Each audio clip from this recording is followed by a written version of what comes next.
नमस्कार। आज के इस वीडियो में हम शुरू करेंगे बीए पार्ट प्रथम का थर्ड यूनिट। मैं थर्ड यूनिट से इसलिए करवाना चाह रही हूँ आपको क्योंकि एक तो ये इम्पॉर्टेंट यूनिट है, दूसरा इसमें हमें हाइड्रोलॉजी या हमें इस कह सकते हैं समुद्र विज्ञान को पढ़ने का मौका मिलेगा। तो हम ये शुरू करते हैं कि पृथ्वी के तल पर विद्यमान समस्त जलीय भाग को हम जलमंडल कहते हैं। पूरी पृथ्वी के ऊपर करीबन 70.8% जल की मात्रा है, जिसको कि हम इंग्लिश में हाइड्रोस्फीयर भी कह सकते हैं। और साथ ही साथ हम ये कहेंगे कि मात्र इसके 29.2% भाग पर स्थल का विस्तार है। इस तरीके से हमने इसको और हम आगे समझाना चाहेंगे कि हमारे सौरमंडल में पृथ्वी के अलावा और कोई ऐसा ग्रह नहीं जिस पर कि इतना जल उपस्थित हो। जब पृथ्वी को हम ऊपर से देखते हैं अर्थात अंतरिक्ष में जाके देखते हैं तो पृथ्वी हमें नीली दिखाई देती है, क्योंकि जो जल का रूप है वो अधिक ऊंचाई पर जाने पर हमें नीला दिखता है, इसलिए हम इसे नीला ग्रह भी कहते हैं। साथ ही साथ पृथ्वी पर जल की मात्रा बहुत अधिक है, इसलिए हम इसको जलीय ग्रह की संज्ञा भी कह देते हैं। क्यों देते हैं? क्योंकि जल की मात्रा इसके ऊपर बहुत अधिक है।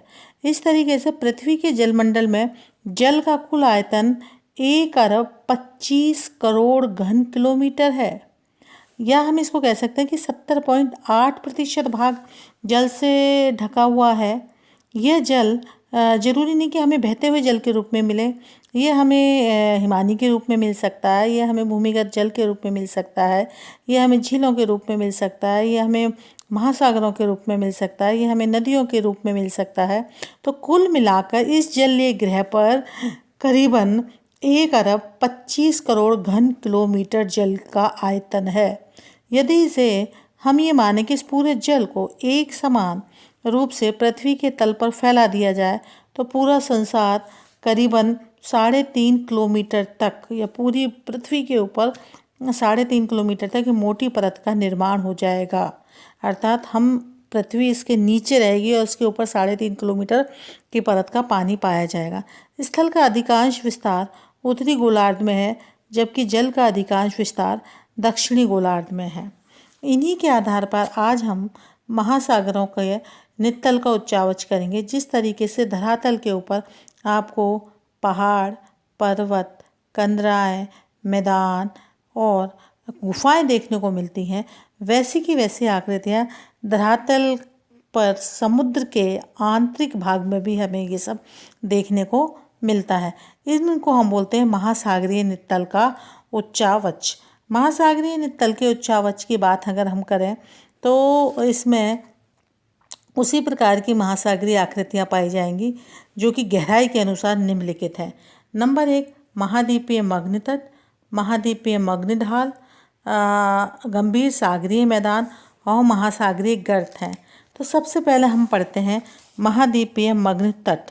महाद्वीपों के चारों ओर फैले हुए उथली समुद्री भाग को महाद्वीपीय मग्न तट कहते हैं। मग्न तट का अर्थ डूबे हुए तट से होता है, अतः महाद्वीपों के वह भाग जो समुद्र में डूबे हुए हैं महाद्वीपीय मग्न तट कहलाते हैं। सामान्यतः इसकी अधिकतम गहराई 180 मीटर तथा 100 फैदम है, अथवा 100 फैदम कह सकते हैं हम इसको, या हम ये कह सकते हैं कि 1 फैदम बराबर होता है 6 फुट के या 2 गज के।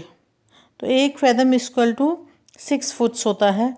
तो इसमें इसकी अगर 180 मीटर या 100 फैदम है तो करीबन 600 फुट की इसमें गहराई होती है, लेकिन इसकी गहराई 65 से 300 फैदम तक भी हो सकती है, जिसका सामान्य ढाल 1 डिग्री होता है, परंतु तट की बनावट के अनुसार यह कम या अधिक हो सकता है, कई बार बिल्कुल न्यून भी हो जाता है।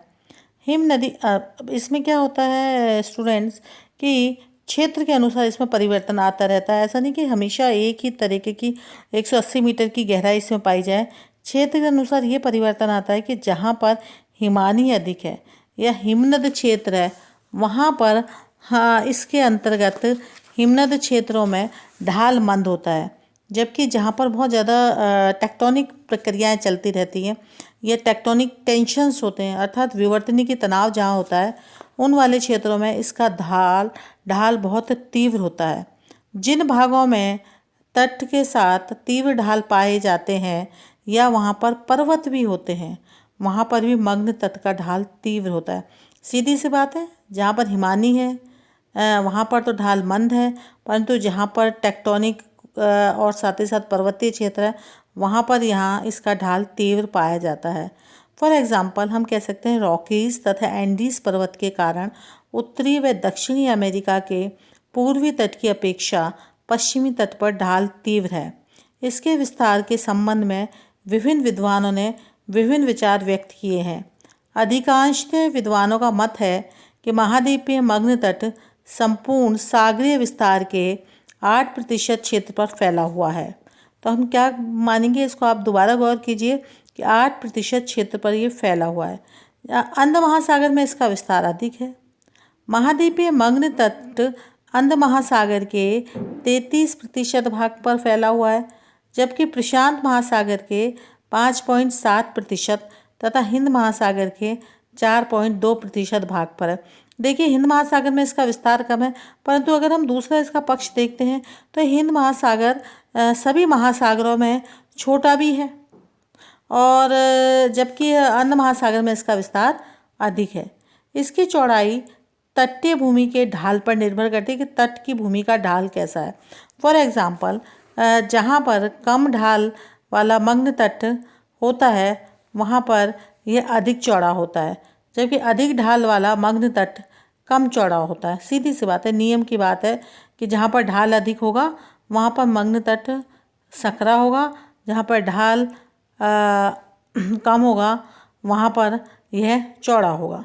आयरलैंड के पश्चिमी तट के पास मग्न तट 80 किलोमीटर चौड़ा है। केवल आप इस डायग्राम को देखिए और फिर हम बताते हैं कि किस तरीके से मग्न तट की इसको विस्तार किया गया है। जबकि आयरलैंड के पश्चिमी तट के समीप मग्न तट 80 किलोमीटर चौड़ा है। उत्तरी अमेरिका के पूर्वी तट पर मग्न तट की चौड़ाई 100 से लेकर 125 किलोमीटर है, और साइबेरिया की अगर हम बात करें तो यहाँ के मग्न तटों की चौड़ाई 1287 किलोमीटर है। अलास्का के तट के साथ भी मग्न तट की चौड़ाई काफ़ी अधिक हो जाती है। संसार के अधिकांशतः मग्न तट उत्तरी अक्षांशों में पाए गए हैं, 50 से लेकर 85 डिग्री उत्तरी अक्षांशों में। कभी गौर किया आपने कि उत्तरी अक्षांशों में क्यों पाए जाते हैं?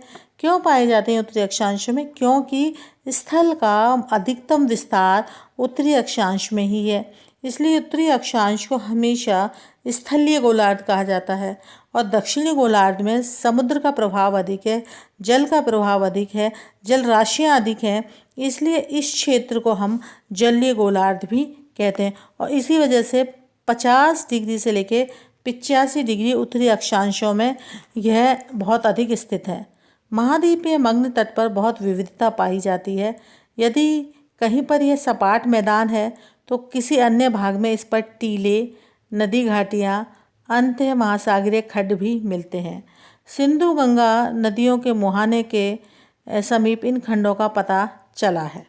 तो ये तो हो गया हमारा महाद्वीपीय मग्न तट। डायग्राम में आप देखिए कि ये इसका कुछ भाग समुद्र के अंदर गया हुआ है और कुछ भाग धरातल के ऊपर है। दूसरा आता है इसमें महाद्वीपीय। अच्छा, अब हमें इसका प्रॉफिट देखना है कि लाभ क्या हो सकते हैं। महाद्वीपीय मग्न